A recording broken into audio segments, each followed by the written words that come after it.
Jason Lejeune from Gridiron Football here at Port Barre head coach, Brent Angelle. Coach Angelle, appreciate you coming and bringing your guys here today to talk about the Red Devils this year. Year number 3. First, before we go into year number 3, talk about year number 2 last season. It's a season we all want to forget. Really quickly. Look, you name it, it happened to us. We had so many injuries. We had, just some off the field issues that were kind of out of our control.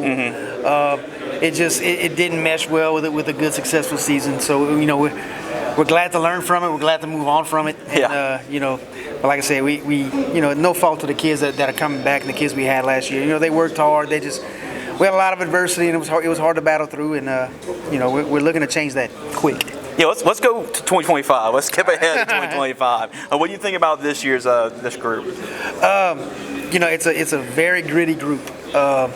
We did lose a lot of seniors. We lost a lot of talent from last year's team. But the talent we have coming back from a leadership standpoint to an athleticism standpoint, I think we're probably further along than we've been since I've been at Port Barre.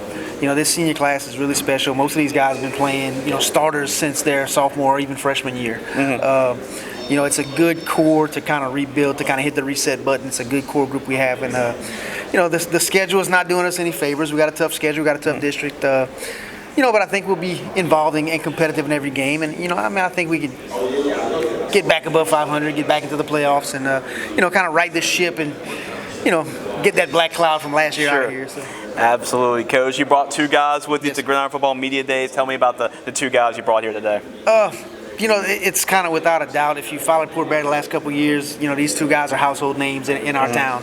Tyler Metrizar, he's our, I use the term quarterback loosely because he's a quarterback, he's a receiver, he's a punt returner, he's a punter, he's a kicker. Heck, he's going to play some defense for us this year. And he's been doing it since his freshman year. He's been a quarterback for us since his freshman year. And, he's really, we always knew what he could do athletically. This year, he's really taking the reins as a senior. Taking the bull by the horns, as they say. He wants to take the reins, and it's his team, and he wants to lead them, and he's ready for that fight. And then his big target, Bailey Rito, he's been at starting tight end for us for the last 2 years. He's another guy we're gonna move around a lot. He's gonna play some defense this year. We're not gonna leave any stone unturned. We're gonna get the most out of these guys that we can. Bailey's one of those guys that, like I said, I've already had that conversation with him. His breaks are over. His breaks are gonna happen at halftime. He's playing offense. He's playing defense. He's gonna play special teams. When the ball touches him, he makes big plays. And he's, like I said, they're 2 key parts of what we have building this year. From an overall standpoint, let's talk about the offense side of the football. What do you like about that side of the football right now? Right now, I think we're better up front than we've been probably in the 7 years I've been here. Okay. We return an all-district guard in Brent Menard. We return an all-district caliber offensive tackle. 2 other returning starters. They're both going to be juniors. We're big and we got some nastiness to us up front. Where we can. And we have a little bit more depth. We got some big guys up there. So, I really think that's going to set the tone. Where in the past we had to rely more on our skill guys. We were kind of shaky up front. I think that's going to stabilize us so we can get to where we need to go. And on the skill positions, we got to replace receivers. We got some running backs coming back. We're going to move Rito to play a little running back. We're going to run Tyler a little bit more. We're going to be a little more versatile, a little more multiple. Probably focus more on the run game until our young receivers get their feet back underneath them. We'll okay. All right. What about defense, real briefly? Our linebacking core. We returned 3 of our 4, second unit guys, second level guys. Jawan Horns is going to kind of lead that charge. He was all district first team last year. It's no secret we struggled on defense last year. But I think we're moving some guys around. Like I said, we got to take some offensive guys and put them on the defensive side. Tallis is going to man the back end. He's going to play some free safety. Bailey's going to have to man the defensive line and play some, to stop guys from scoring points.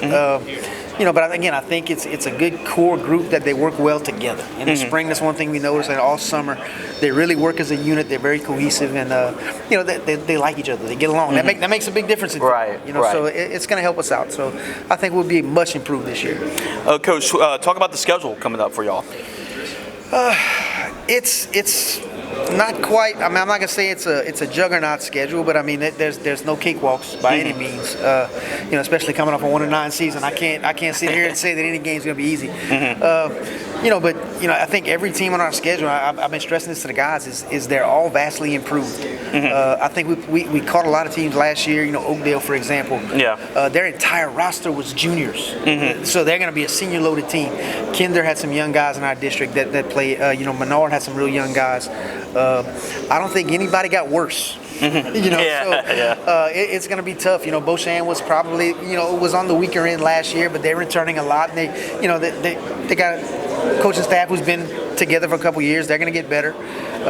OC's OC. They're going to be loaded. They got to have D1 guys out there that we got to man against. So I mean, it's a lot of sleepless nights. It's going to be tough. Absolutely, Coach. And last question to wrap things up, and that is just shout out to the fans and what kind of product they should be expecting overall, why they should come every Friday night and support y'all. Look, our Port Barre guys, those kids are working hard. They're really busting their butts this summer. They really want to. They want to make sure that last year was a fluke. It's all about rebirth and kind of regeneration. We got a brand new administration. We're excited about our new administration coming in. So he's trying to change things for the better for the football program. Our kids are on board. Our parents are on board. So come look at what we have to offer. I mean, it's going to be a good show, regardless of where we're at and who we're playing. We're going to give everything we got. We're excited. We're ready. Absolutely, Coach. Looking forward to the upcoming season. Always a pleasure catching up with you. And here's our magazine as well for us. And next magazine, we'll have an in-depth season preview on Port Barre. So if you're a Port Barre fan, get your football fix. Make sure to go to our website, gridironfootballusa.com, to pre-order your magazine here today. Looking forward to see what 2025 Port Barre Red Devils have in store for us this year. Thanks, sir.